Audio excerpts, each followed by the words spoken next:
Buenas tardes, Álvaro Cedeño y Álvaro Cedeño les saludan en este episodio número 227 de Diálogos con Álvaro Cedeño. Esta es una conversación intergeneracional que toca temas como acción humana eficaz, espíritu emprendedor, transformación de conflictos y política pública.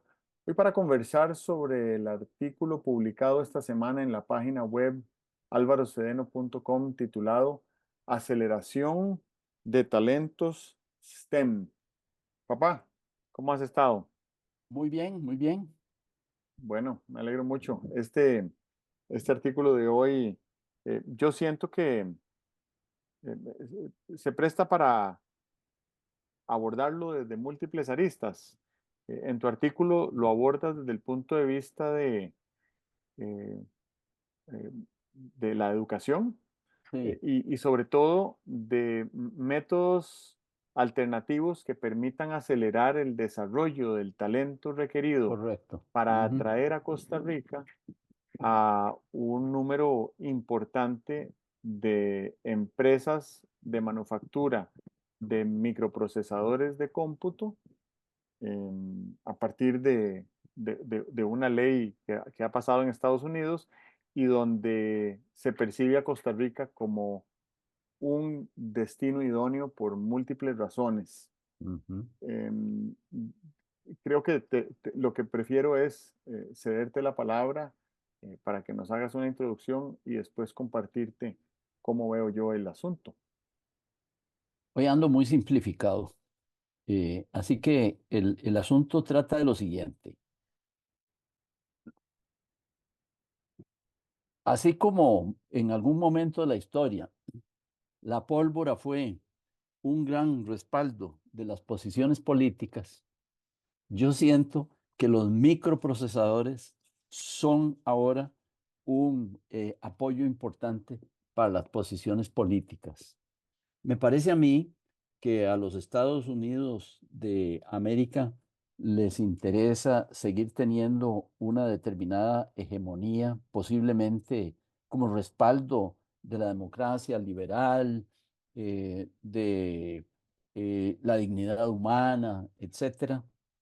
Y ese pleito en el futuro se dará, espero yo, que solamente se dé desde un punto de vista tecnológico a base de este pequeño invento contemporáneo que son los microprocesadores.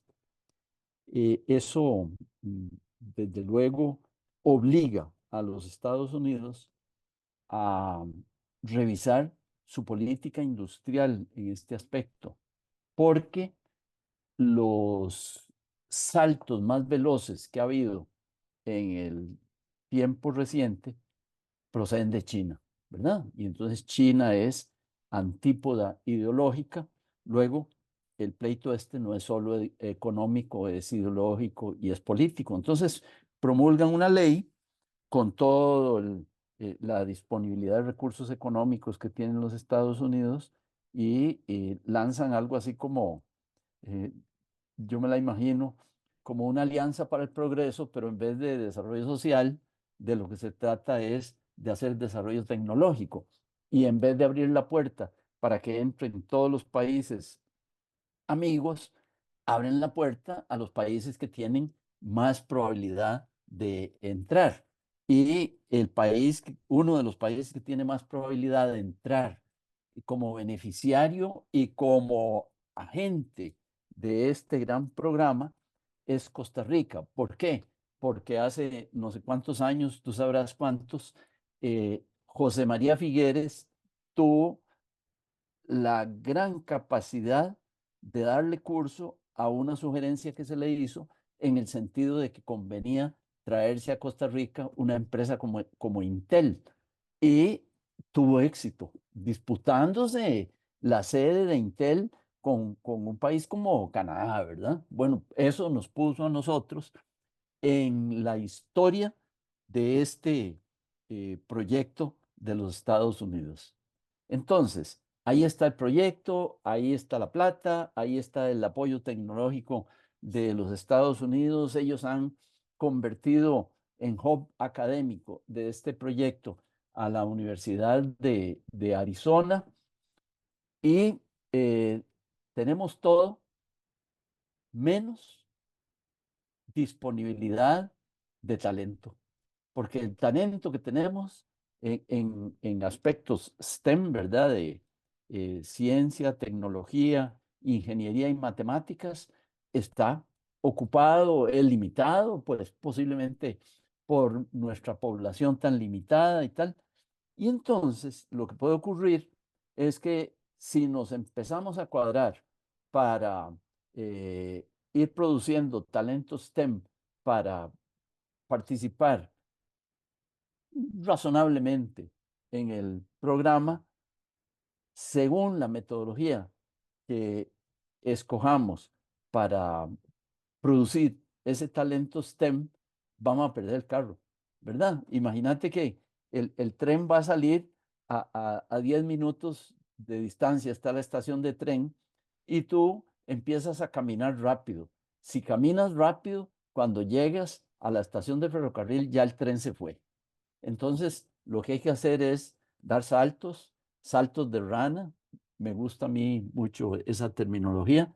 Dar saltos de rana, revisar los paradigmas que tenemos en cuanto a formación de gente y tal y cual.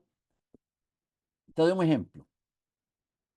Si un país entra en guerra, qué feo, no, hubiera sido lindo no volver a hablar nunca más de guerra, pero hey, estamos metidos en dos guerras importantes. Si un país entra a una guerra, lo que no puede hacer es decir, muy bien, como estamos en guerra, de los niños que están en el kinder, los vamos a ir entrenando para que dentro de 15 años sean buenos soldados. Cuando un país entra en guerra, no puede hacer eso. La solución de un país que entra en guerra o que quiere mantener a su ejército y tal y cual, no es el proceso ordenado, lineal y lento de producción de talentos bélicos. Es el bootcamp.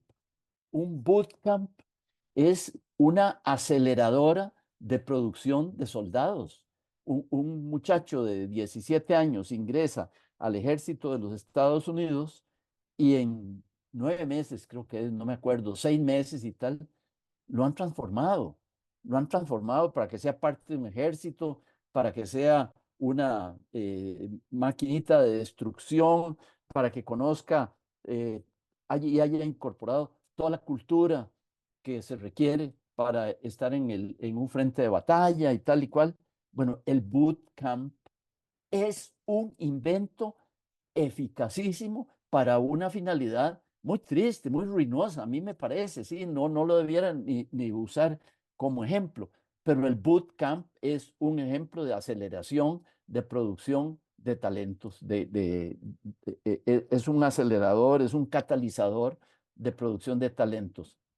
Pregunta que me vengo haciendo hace mucho tiempo. ¿Por qué no hay bootcamps académicos? ¿Por qué no hay bootcamp para producir especialistas médicos? ¿Por qué no hay bootcamp para producir médicos generales? ¿Por qué no hay bootcamp para producir, no sé, ingenieros agrónomos? ¿Por qué no tenemos un bootcamp para producir educadores? ¿Por qué nos toma de tiempo producir un educador desde que entra al preescolar hasta que sale graduado a los 24 años? Nos toma, creo que 20 años, ¿verdad? Bootcamp es, ¿cómo lo llamaríamos? La traducción sería el campo de las botas. Es un nombre puramente simbólico, ¿verdad? Posiblemente cuando te dan las botas, además te hacen una transformación interna. Sí sé, porque eso lo sé como parte de los procesos acelerados de cambio, que cuando un recluta entra al campamento, le hacen dos cosas. Lo pelan a rape y le dan una ropa al azar, que generalmente no le queda. Y de esta manera, con la pelada a rape y con la ropa infeliz que te dan, hacen que trastabille tu dignidad y tu identidad. Y una vez que tu dignidad y tu identidad han trastabillado, te ponen a un sargento, que es el sargento que te dará instrucciones. Y ese sargento es la autoridad misma. Los ejércitos son autoritarios. La autoridad misma, y tú realizas una transmutación psicológica frente al sargento, de manera que te ocurre algo así como lo que ocurre con el síndrome de Estocolmo, que como es lo más cerca que tienes, a pesar de que es el infeliz que es, te abrazas a él y él te pasa como por vía intravenosa toda la disciplina que necesitas para aprovecharte en tu entrenamiento. Eso lo se hace mucho, hasta hoy lo cuento, pero de lo que estoy hablando es de cómo hacemos para introducir unos catalizadores en el proceso de aprendizaje que se necesita para producir profesionales o talentos STEM. eh, ¿Cómo hacemos? Lo primero que tenemos que hacer es salirnos de los canales tradicionales y lo segundo es pensar en elementos de canales no tradicionales. Aquí queda dicho. Em, yo diría, empezando por lo último que mencionaste, que lo primordial es, como dice Simon Sinek, eh, preguntarnos para qué, ¿verdad? ¿Para qué queremos esos profesionales?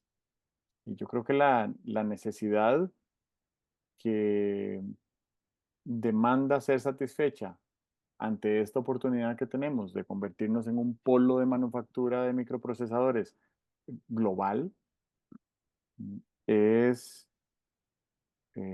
manufacturar microprocesadores. Esa es la necesidad que tiene el talento que hoy no existe.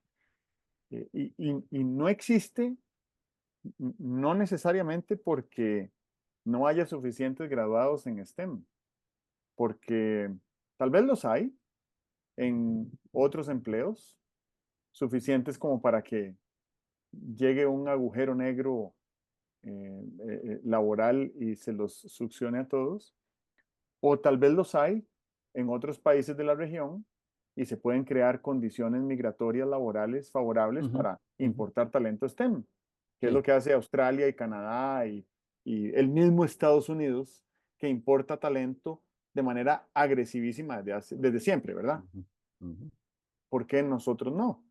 Con ujú. Muy una, bien. con un plumazo de un decreto ejecutivo se puede crear una condición temporal para la importación del talento necesario, si esa fuera la verdadera necesidad. Pero si hacemos un análisis muy breve de cómo se manufacturan hoy los microprocesadores, pues es tan breve como resumirlo en que los microprocesadores hoy los manufacturan robots, no los manufacturan seres humanos, y lo que necesitamos son seres humanos que aprendan a manejar robots, y los robots son más fáciles de manejar que jugar un videojuego. Entonces no necesitamos doctores académicos en ingeniería robótica. Lo que necesitamos son personas que entienden cuál botón apretar cuándo y a quién llamar si no funciona, Sí, ¿verdad? sí, sí, sí. Esto lo digo porque en el año 2006, casi 10 años después de que Intel se había instalado en el país para manufactura de microprocesadores, tuve la oportunidad de hacer una visita a la planta y cuando uno va, y cuando fui a la planta de Intel hace 18 años, la gran sorpresa que me llevé fue ver a las personas trabajando ahí, muy jóvenes todas. eh, en realidad el trabajo que hacían era estar pendientes para cuando pitara una luz roja y hubiera que apretar el botón, Sí. Ujú. ¿verdad? Conversé con algunos de ellos y recuerdo que uno de ellos, Intel lo había mandado a capacitarse para poder ocupar un cargo de jefatura en la planta y lo mandó a capacitarse a una planta que Intel tenía en Alemania. Y entonces allá estuvo esta persona, me parece que 9 meses, especializándose en lo que necesitaba saber para poder ser el jefe de los demás ahí en la planta.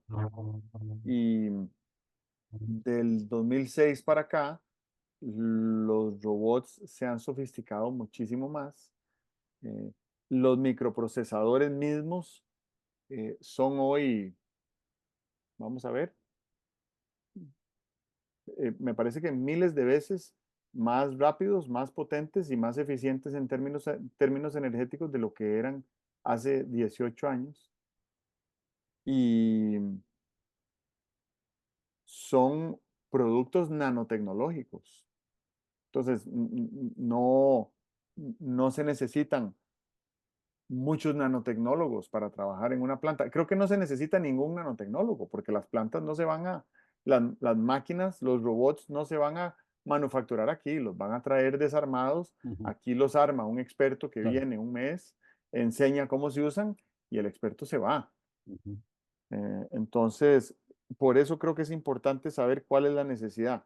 Y esto lo conecto con cómo van a ser manufacturados los microprocesadores dentro de 5 años. No estoy hablando de otros 18 muy años, estoy bien. hablando de Ujú, 5, ujú, porque la computación está eh, rascando la superficie de ese universo que es la computación cuántica, que tiene que ver con otra dimensión de flujo de información a través de los datos informáticos. No quiere decir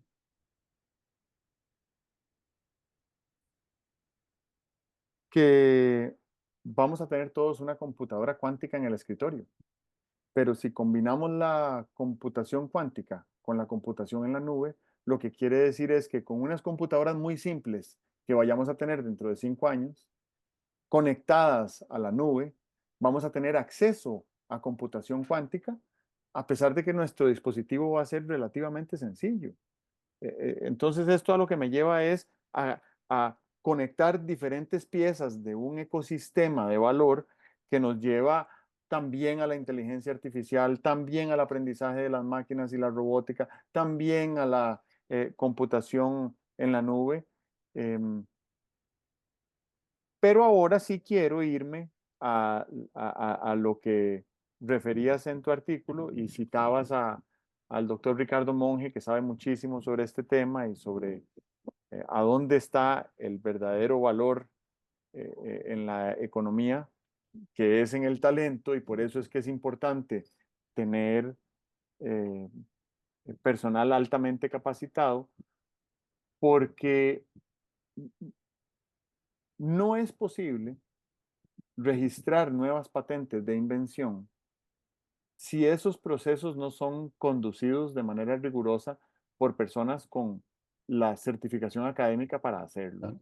Se Ujú, necesitan doctores de muy buenas universidades, muchos de ellos, para poder registrar patentes de invención.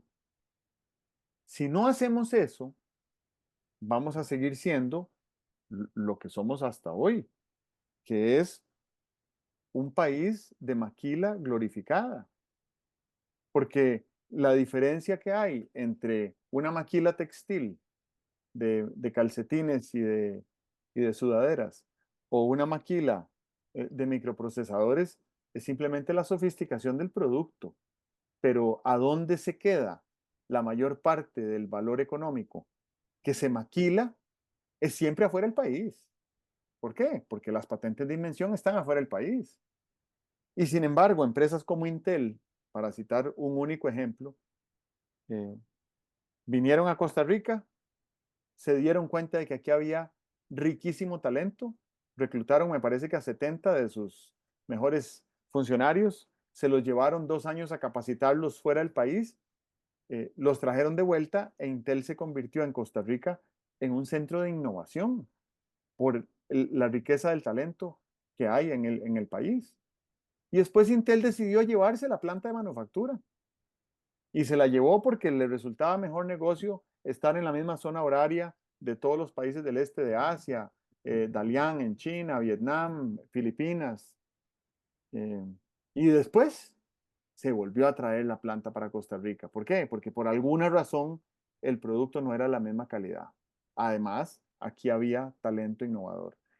Todo bien, ya estamos requete súper claros de que aquí hay talento innovador, pero mientras no tengamos talento innovador certificado por las mejores universidades del mundo para innovar y que esas innovaciones se registren como patentes de invención en Costa Rica, la mayoría de la riqueza generada en esos procesos se va a quedar en manos extranjeras fuera del país. Y esa es una oportunidad que ya deberíamos empezar a pensar en aprovecharla, porque tenemos casi 30 años de esta práctica de maquila glorificada con microprocesadores, dispositivos médicos. Ya podríamos empezar a innovar con fármacos a partir de nuestra biodiversidad y patentarlos acá en Costa Rica para que cuando esos fármacos se vendan a nivel mundial, la mayor parte de esa riqueza se quede en Costa Rica. Me parece también que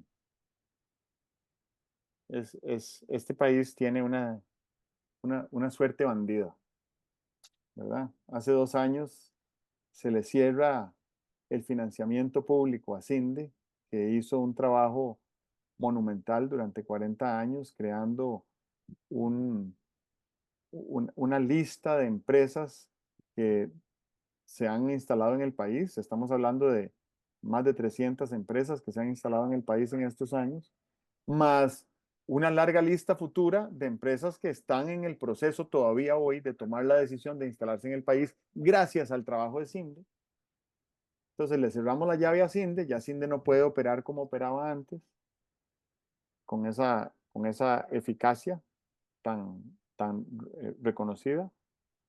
Y un año después de que le cerramos la llave a CINDE, surge esta gran oportunidad por una ley que se crea en Estados Unidos de promover el nearshoring, o como le llaman hoy en día, el friendshoring, ¿verdad? Que es invirtamos en manufactura en nuestros países amigos, y Costa Rica es cercano, amigo y con un registro de experiencia en empresas muy felices de manufacturar y exportar servicios y productos desde el país.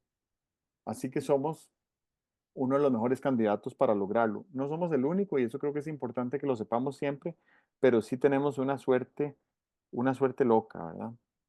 Y a eso, a lo que voy es a que depender de la suerte, no siento que sea una buena estrategia. Sobre todo cuando nos referimos a lo que mencionabas del el sistema educativo. En 1997, cuando Intel vino al país y necesitaba 4.000 personas que supieran apretar un botón, eh, se creó un sistema de diplomado técnico en el Instituto Tecnológico de Cartago, de Costa Rica en Cartago, para capacitar muy rápidamente a miles de personas que supieran apretar un botón. Estoy exagerando, ¿verdad? No es solo apretar un botón, hay un montón de criterios que se requieren. Y el criterio más importante que se requiere, que se requirió hace 27 años y que se requiere hoy y que se va a requerir dentro de 27 años más, es la capacidad de tomar decisiones. Porque la vida de esas empresas de altísima precisión depende de las decisiones que tomen seres humanos. Hay muchas decisiones que han sido automatizadas y entonces los robots toman la decisión ellos mismos, pero las decisiones que todavía siguen estando a cargo de seres humanos son aún más críticas. Entonces necesitamos que nuestros expertos técnicos que van a apretar esos botones sean grandiosos tomando decisiones.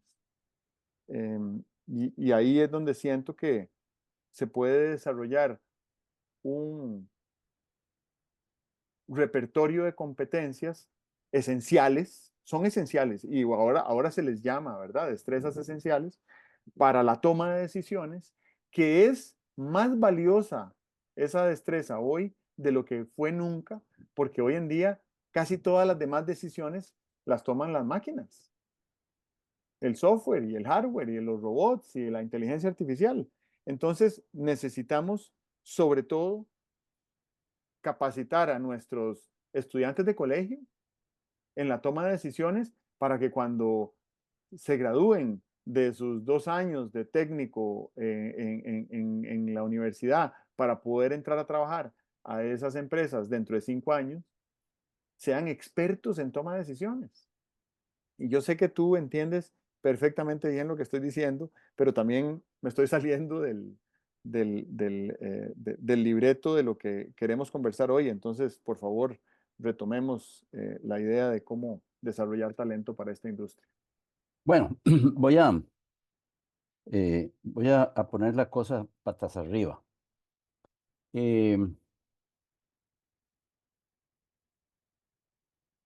Vieras que tengo el feeling de que estos, no sé, 10 minutos que te has referido al tema,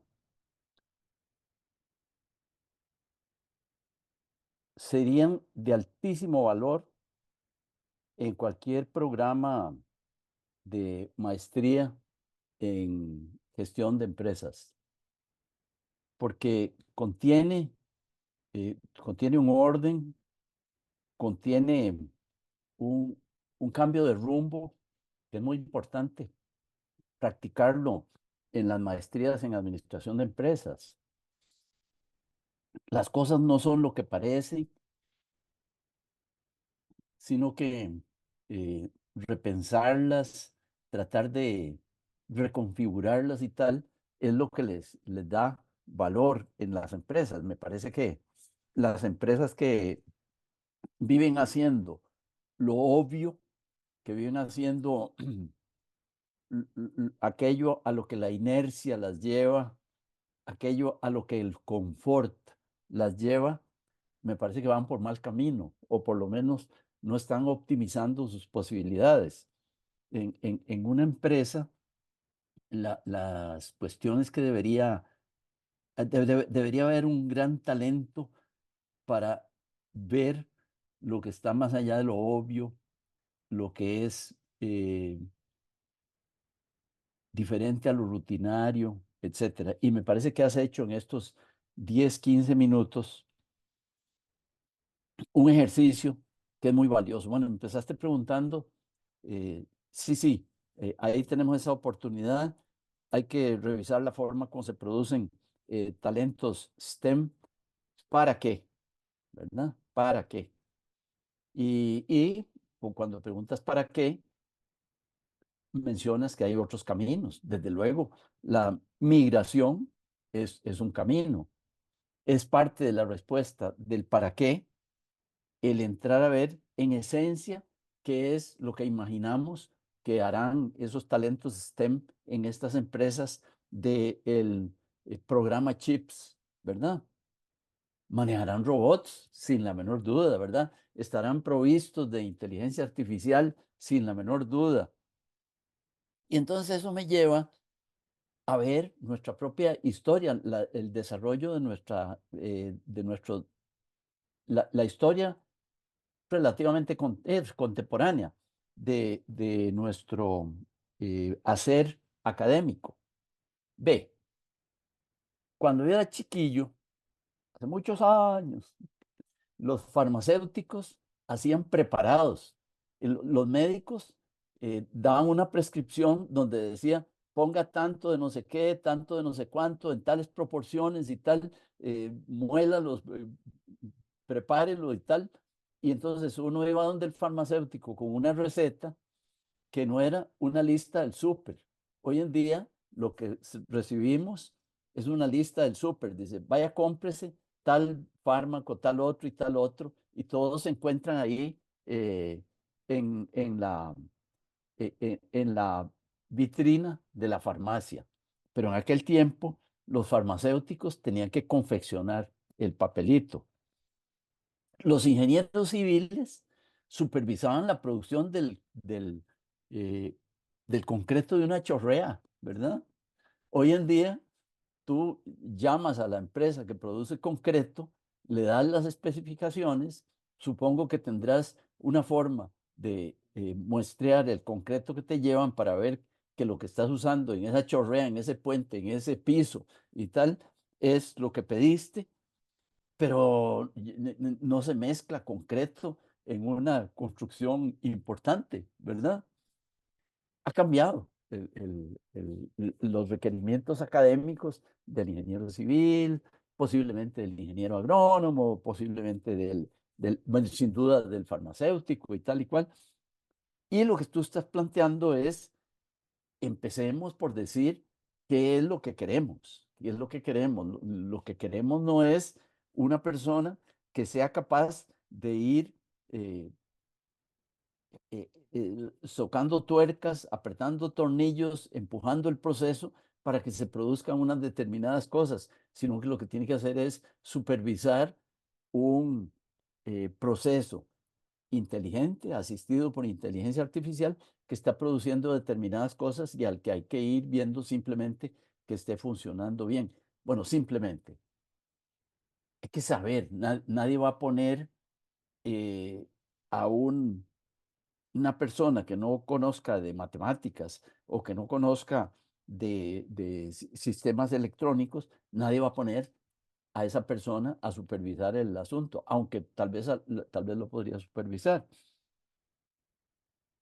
La aviación ha cambiado también mucho. Si antes los pilotos tenían que tener la sensibilidad de manejo de pedales y coordinación con el timón y tal y cual, porque había operaciones que se hacían en el aire que necesitaban esa habilidad senestésica del piloto, como si fuera un futbolista o como si fuera una, eh, una eh, danzarina de las que compiten en los Juegos Olímpicos.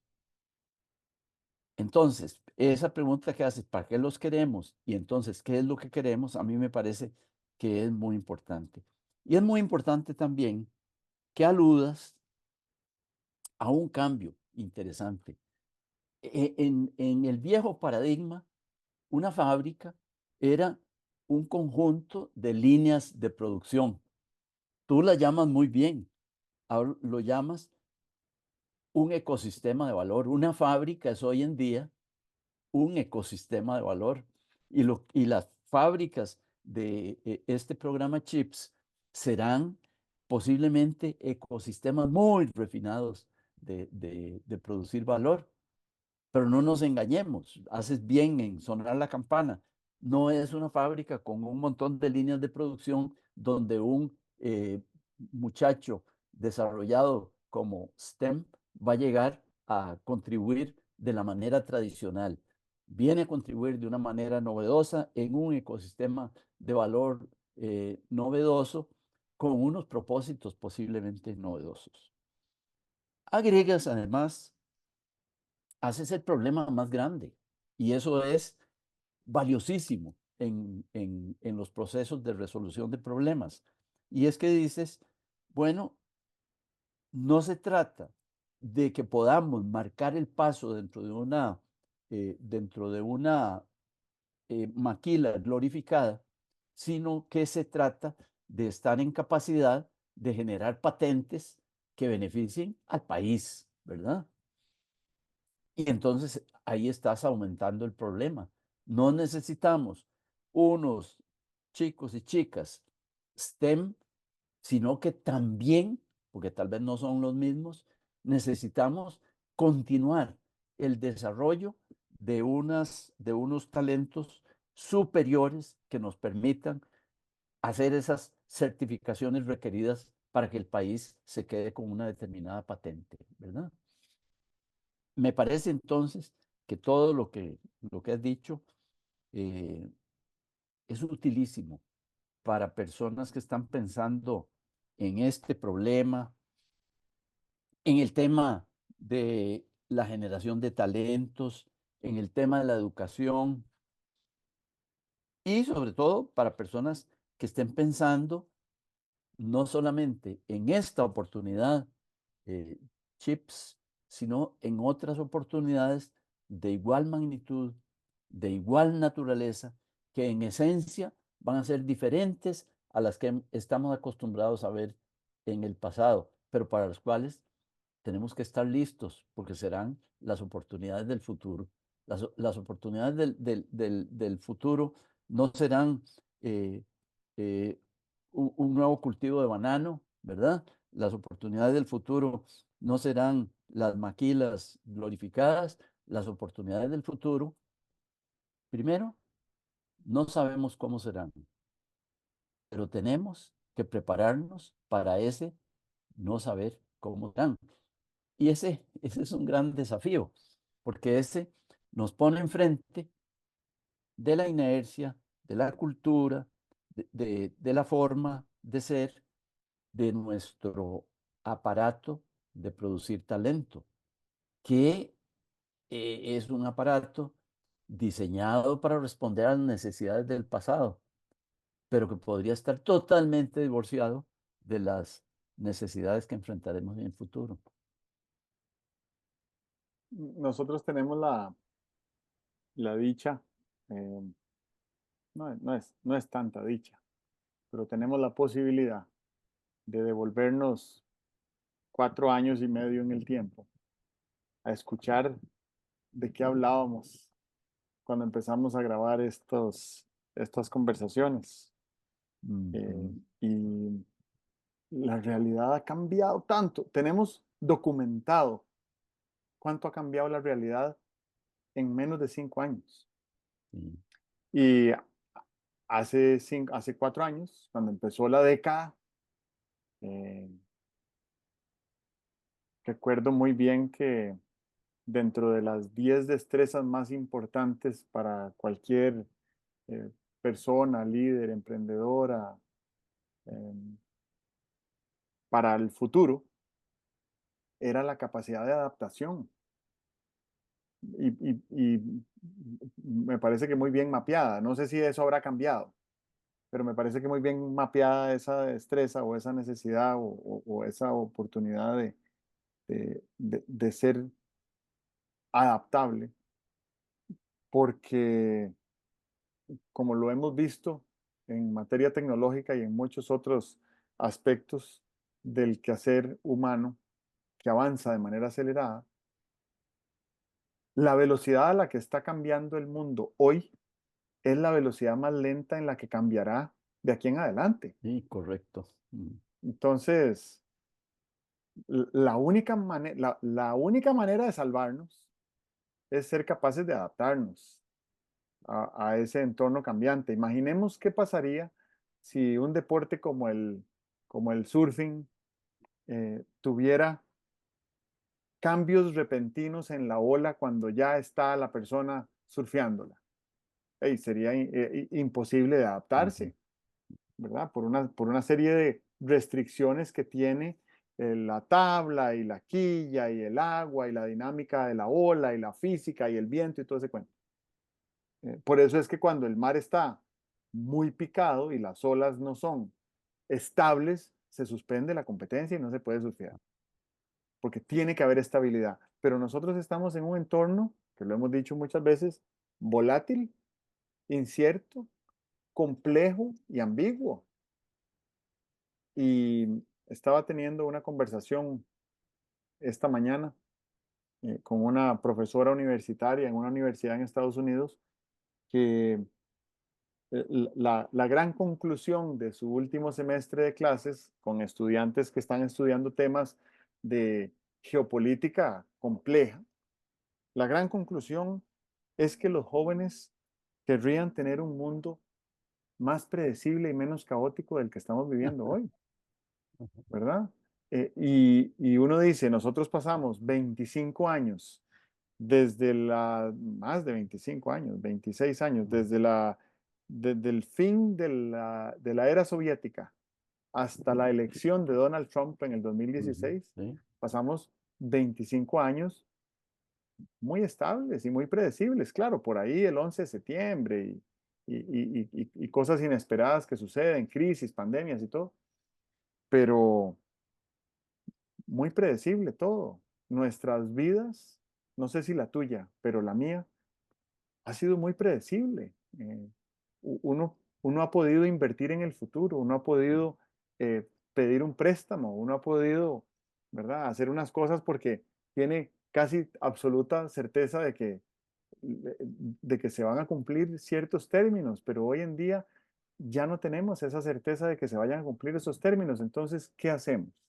Bueno, vuelvo a esa capacidad de adaptación que se la agregaría a la capacidad de tomar decisiones de las personas que van a ocupar esos puestos de manufactura tan valiosos que vamos a tener en este país dentro de 5 años. Y creo que en la gestión colectiva que hagamos, como decías en el artículo, entre lo público y lo privado, lo académico, lo industrial, no recuerdo cuáles otros agentes eh, sugerías hacia el final del artículo que debían formar parte de esta gran coalición por ese futuro más próspero de Costa Rica a partir de la atracción de estas empresas, lo que mejor podríamos lograr es aumentar la cantidad de empleos que vamos a generar por esta vía al 2030, dentro de 5 años, ¿verdad? Porque yo creo que en el peor de los casos vamos a generar algunos cuantos miles. Digamos que en el peor de los casos vamos a generar 5,000. Pero si nos arremangáramos y nos enfocáramos en que se haga bien lo correcto, podríamos traer 30,000 o más en el mismo lapso. Y ahí es donde siento que somos tristemente expertos en dilapidar oportunidades que nos llegan así volando como si fueran esporas de un hongo y las dejamos pasar porque, bueno, yo no sé por qué.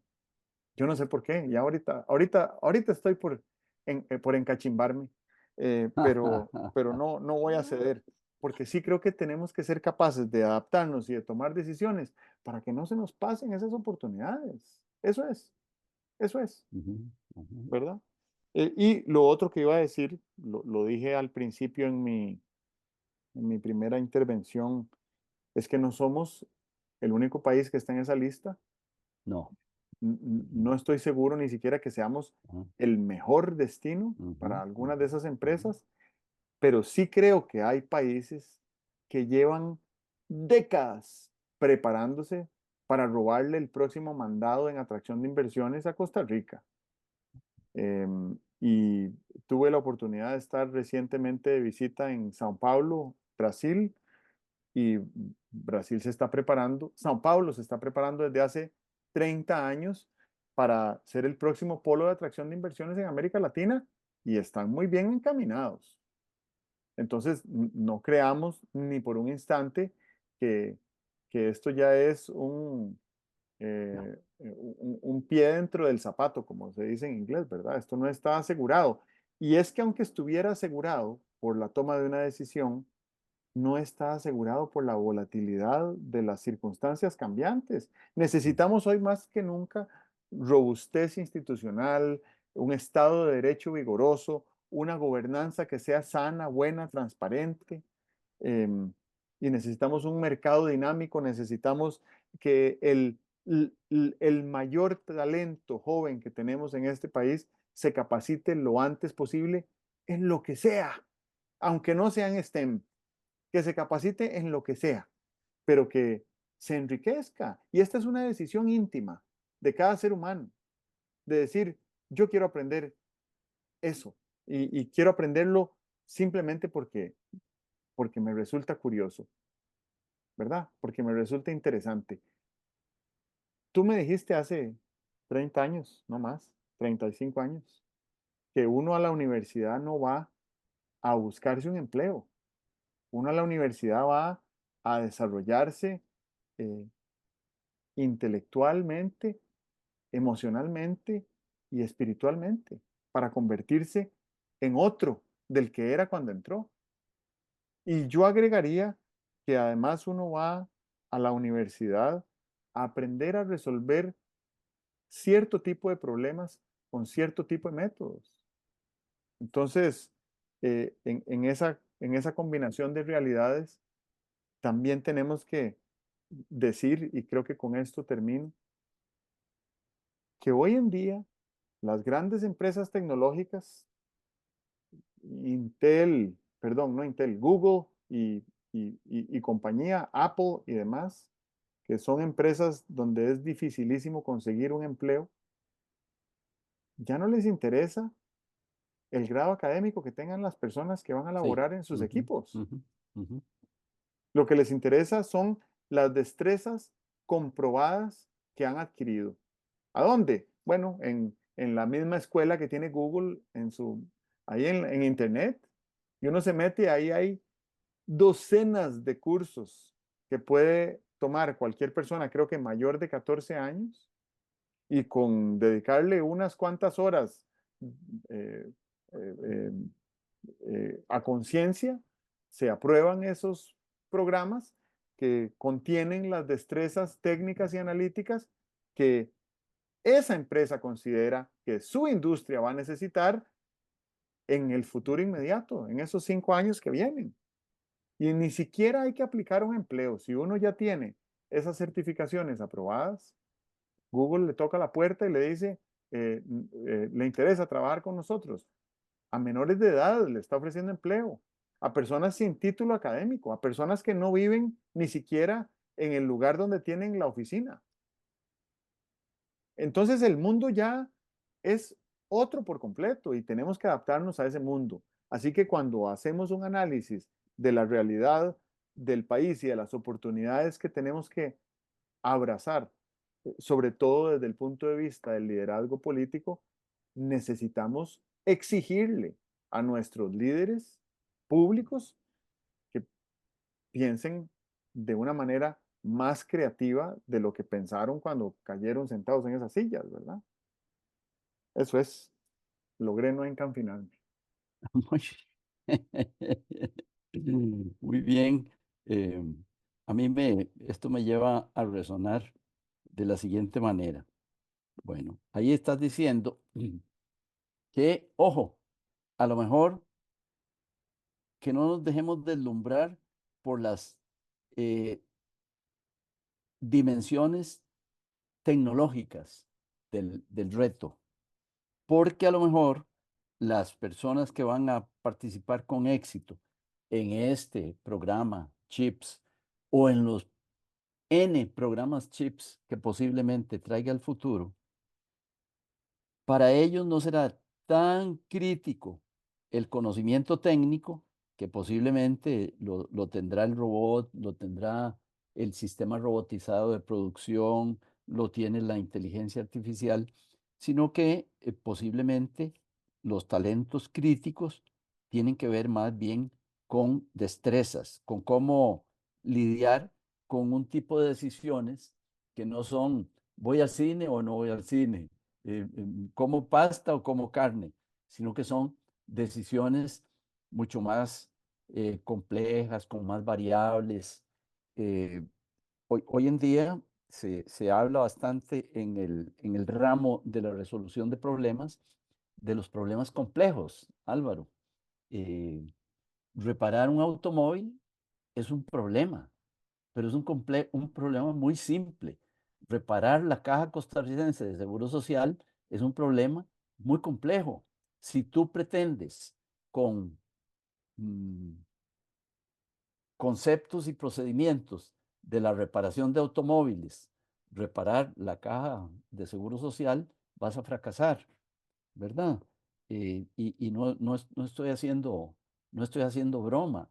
Si nuestro sistema de resolución de problemas es muy lineal, muy acotado, las áreas problemáticas son muy civilizadas, se comportan de una determinada manera, no tienen agendas ocultas, no tienen eh, entreverado en el problema eh, raíces culturales, raíces políticas, no tienen entreverados liderazgos disfuncionales y tal y cual. O sea que si entramos con la forma nítida con que uno procede a reparar un automóvil, no se podrá resolver un problema como el de la caja de seguro social. Entonces, ahí tu llamado es muy interesante en el sentido de claro, técnicas, STEM, pero otras cosas que posiblemente tengan que ver con destrezas, con actitudes, etcétera, ¿verdad? Planteas el tema de por qué en Costa Rica no aprovechamos las oportunidades.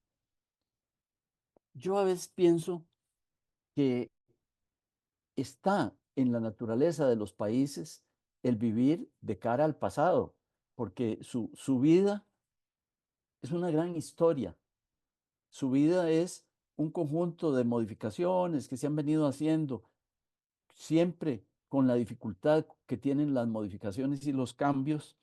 Y entonces los países, Costa Rica, siempre está en una situación de apenas pal gasto en cuanto al futuro, porque hemos venido viviendo en el pasado y hemos venido teniendo unos éxitos que nos han dado una vida confortable.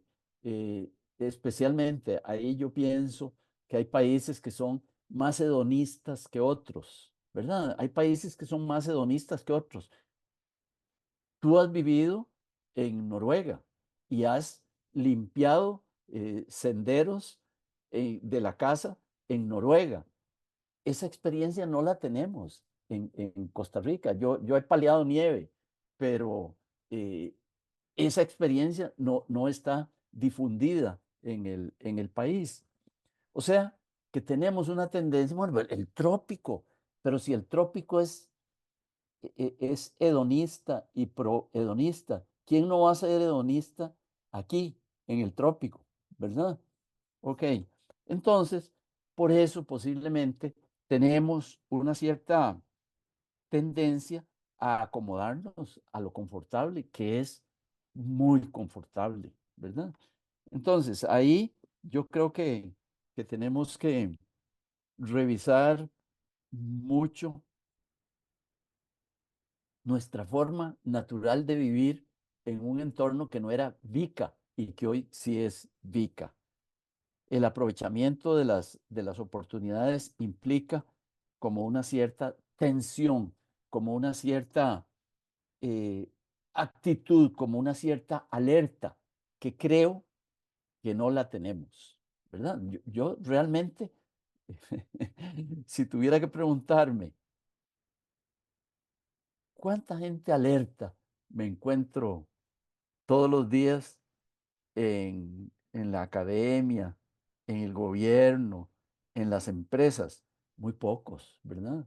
Y deberíamos elevar el número de personas con esa alerta para ese mundo tan desafiante. La otra cosa bien interesante que dices es que uno siempre supone, yo me acuerdo cuando era pequeño y jugábamos fútbol antes del partido, hacía de director técnico y me imaginaba las jugadas con las cuales íbamos a ganar el partido.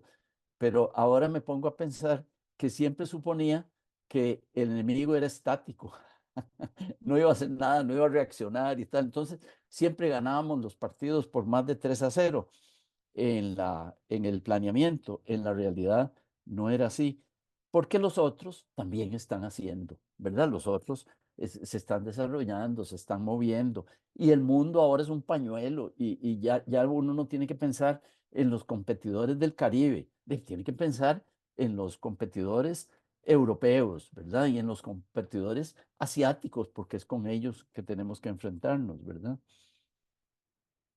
Entonces, eso a lo que nos lleva es a que el diseño que yo planteo en mi artículo sobre cómo agilizar el sistema educativo para que produzca lo que tiene que producir en este aspecto específico, creo que se queda corto y creo que hay que ir mucho más allá y tal vez en lo que deberíamos además agregarle es que deberíamos estar tratando de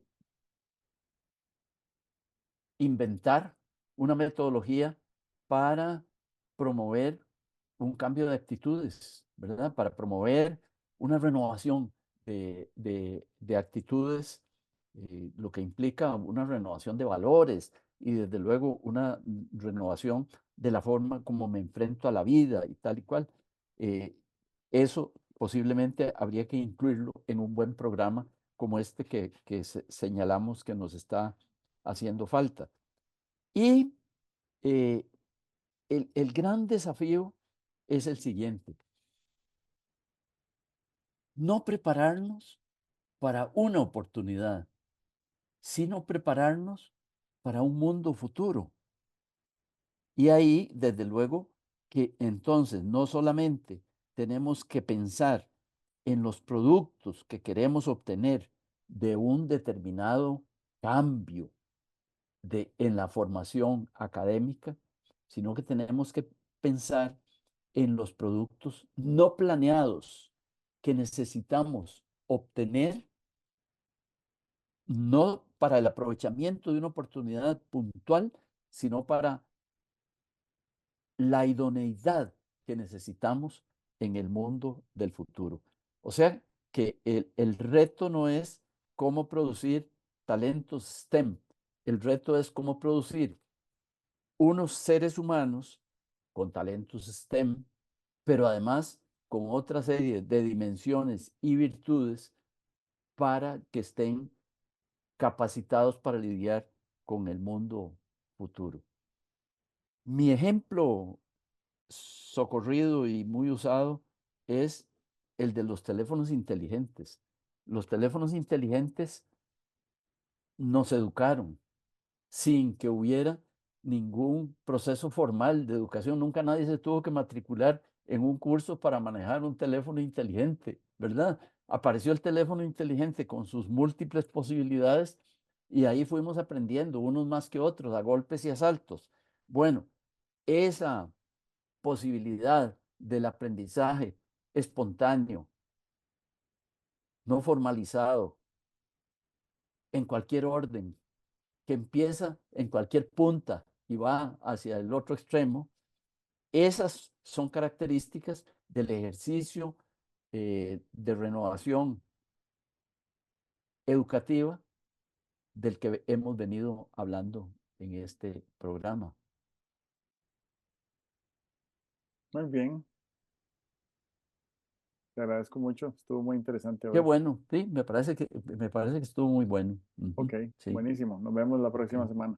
Bueno, muchas gracias. Hasta luego.